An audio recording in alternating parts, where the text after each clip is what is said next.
Hey everybody, Hunter back again. Going to do part 2 of the installing clear parts video, or actually tutorial. So in this one here, the only thing that I've done off camera is I took the piece of tape that we had across the center of the windshield here. I took that off, and but other than that, we haven't bothered anything else.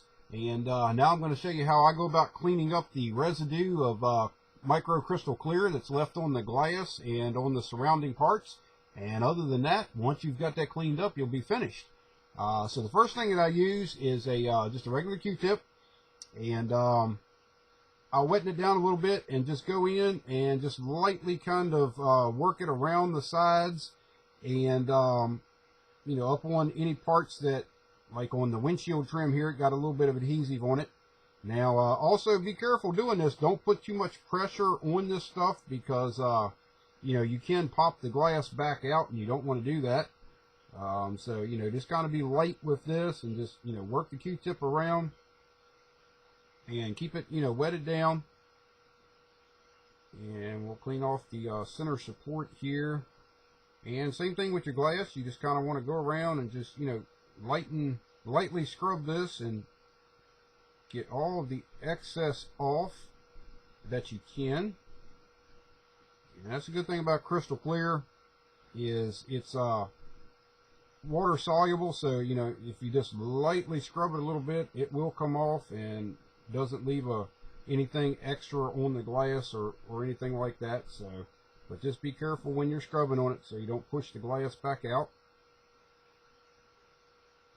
And you know, a lot of people will say, you know, if you're a little bit cleaner with your application, you know, you'll be able to not have as much cleanup, and that is true. And you know, if you don't have a lot of gaps or anything when you dry fit your panels, you know, be a little bit more careful with the glue, and you don't have as much cleanup. That is true. I follow that same practice myself. This one here did have some gaps in it, so that's why I put a little bit more glue on the edges. But as you can see right there, I just took a toothpick, and there was a little glob of glue right here in the center, and I got underneath the edge of it. And what I have done is, this stuff it's pretty stringy when it dries, and it's still flexible. You can grab a hold of it with a pair of tweezers sometimes when it's like that, and you can just pull that film right off, and it works pretty well. I've got another piece right here, and you just lightly pull that with the tweezers, it'll come right off. And what we'll do is the same thing on the inside. We'll run the Q-tip around and get the excess cleaned up. Now remember on the inside that you could put a little bit more pressure if you want to on cleaning it up, because you've got that flange that it's sitting against. But if it's not one that has a flange on both sides, you know, just be real careful with it. Not too much pressure. So we got most of that cleaned up. Now the next thing that I do is I got a little bit of eyeglass cleaner here, basically Windex, in this bottle, and these are eyeglass cloths that you can pick up at Walmart for, you know, next to nothing. I use a lot of them on, you know, cleaning up various parts of my models and stuff. And so basically right now at this point you are back to pretty much cleaning a window. I mean, that's all you're doing. You want to, you know, get the rest of the residue off and any, you know, fingerprints or smears or anything like that. And that's all there is to it. And this Windex will take off the crystal clear very well. Now the one thing that I do not recommend, and I did this before and I found out that it caused me a few problems, is make sure that you spray the Windex on the cloth and not onto the part, because what will happen is as it gets down in any void that's around here, it will actually loosen up the glue and the windshield will just fall out. So, you know, make sure that when you're doing your cleanup to spray it on the cloth itself. And, you know, same thing on the outside. Just lightly go in and just buff your glass and get that cleaned up.